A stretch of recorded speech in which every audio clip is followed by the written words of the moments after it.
અહેમદાબાદ મિત્ર ન્યૂઝમાં આપનું સ્વાગત છે। રાજકોટ શહેરમાં પત્રકારત્વને કલંકિત કરતી ચોંકાવનારી ઘટના સામે આવી છે। વેપારીને બ્લેકમેલ કરીને ખંડણી માંગવાના આરોપમાં પોલીસે કથિત 3 પત્રકારોની ધરપકડ કરી છે। મળતી માહિતી મુજબ વિજય પાડલિયા નામના વેપારીની હોસ્પિટલનું બાંધકામ ચાલી રહ્યું હતું। આ દરમિયાન બિલ્ડિંગ સંબંધિત મુદ્દાને લઈને કેટલાક કથિત પત્રકારોએ વેપારીને ડરાવી ધમકાવી ₹3 લાખની માંગણી કરી। આ મામલે વેપારીએ રાજકોટ ક્રાઇમ બ્રાન્ચમાં ફરિયાદ નોંધાવતા પોલીસે તાત્કાલિક કાર્યવાહી હાથ ધરી। તપાસ દરમિયાન અમિત ઠક્કર, જે ભારત એરલાઇન્સ સાથે સંકળાયેલા હોવાનું કહેવાય છે, તેમજ ભાર્ગવ આચાર્ય અને યોગીરાજસિંહ રાઠોડ સહિત 3 શખ્સોની ધરપકડ કરવામાં આવી છે। પોલીસ દ્વારા આરોપીઓની પૂછપરછ કરવામાં આવી રહી છે અને સમગ્ર મામલે વધુ તપાસ હાથ ધરાઈ। આ ઘટનાએ પત્રકારત્વની આડમાં ખંડણી અને બ્લેકમેલિંગ જેવા કૃત્યો અંગે ગંભીર પ્રશ્નો ઊભા કર્યા છે।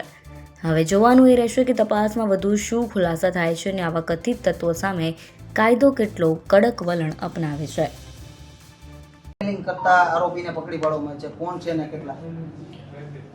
રાજકોટ શહેર પોલીસ દ્વારા વિવિધ પત્રકારિતા કરતા એવા પત્રકાર જે લોકો પાસેથી ખંડણીની માંગણી કરે છે એવા માણસો વિરુદ્ધ અમે ઝુંબેશ હાથ ધરી હતી। માનનીય સીપી સર અને માનનીય એડિશનલ સીપી સર દ્વારા રાજકોટ શહેર ક્રાઇમ બ્રાન્ચને સૂચના આપવામાં આવેલ હતી કે એવા ખંડણીખોર પત્રકારો વિરુદ્ધ જેટલી પણ એપ્લિકેશન્સ હોય જેમાં ગુના બનતા હોય એમાં ગુના દાખલ કરવા માટે સૂચના આપવામાં આવેલ હતી।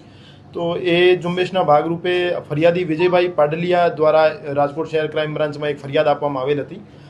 એમાં હકીકત એવી હતી કે ફરિયાદીનો યુનિવર્સિટી રોડ પર એસીપી નામનો એક હોસ્પિટલ છે, એમનો બાંધકામ ચાલુ હતો। તો એમના બાંધકામ બાબતે આરોપી અમિતભાઈ ઠક્કર, જે કે ભારત હેડલાઇન નામનો છાપો ચલાવે છે, તો અમિતભાઈ ઠક્કર દ્વારા અવારનવાર એમના હોસ્પિટલ બાબતે ન્યૂઝ છાપી એમની પાસેથી પૈસાની માંગણી કરવામાં આવેલ હતી અને ફરિયાદીના જણાવ્યા મુજબ એમની પાસેથી 3 લાખની ખંડણી અમિતભાઈ ઠક્કર દ્વારા માંગવામાં આવતી હતી। અને આની સાથે સાથે ફરિયાદી પાસેથી રાજકોટ લાઈવ ન્યૂઝના ભાર્ગવભાઈ હરીશચંદ્ર આચાર્ય નામના જે આરોપી છે એમના દ્વારા પણ 50,000ની માંગણી કરવામાં આવેલ હતી। તો આ બનાવને ધ્યાને લઈ રાજકોટ શહેર ક્રાઇમ બ્રાન્ચમાં 308(4), 356 અને 54 આ બીએનએસના સેક્શન્સ મુજબ 3 આરોપીઓ વિરુદ્ધ એક ગુનો દાખલ કરવામાં આવેલ છે અને 3 આરોપીઓને અત્યારે હિરાસતમાં લઈ એની પૂછપરછ કરવામાં આવી રહી છે અને પછી એમની કાયદેસર કાર્યવાહી કરવામાં આવશે। ત્રીજો આરોપી યોગીરાજસિંહ વિજયસિંહ રાઠોડ છે, જે ₹50,000 લેવા માટે એને મોકલવામાં આવેલ હતા। તો એનો પૈસા માંગવા પૂરતો રોલ છે, તો એને પણ કસ્ટડીમાં લેવામાં આવેલ છે।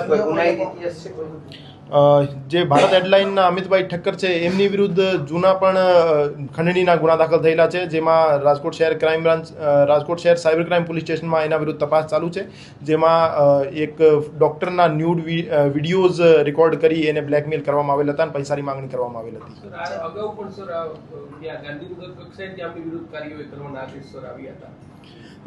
એને જે ખંડની માંગનાર જે છાપાના ઓનર છે એના વિરુદ્ધ કાર્યવાહી કરવા માટે અમે પ્રેસ રજિસ્ટ્રાર જનરલ ઓફ ઇન્ડિયાને લખ્યું છે અને એમની પાસેથી જે માહિતી આવશે એના આધારે એમના વિરુદ્ધ જે એના રજિસ્ટ્રેશન અને એના લાયસન્સ સસ્પેન્ડ કરવાની અને કેન્સલેશનની પ્રોસિજર પણ હાથ ધરવામાં આવશે।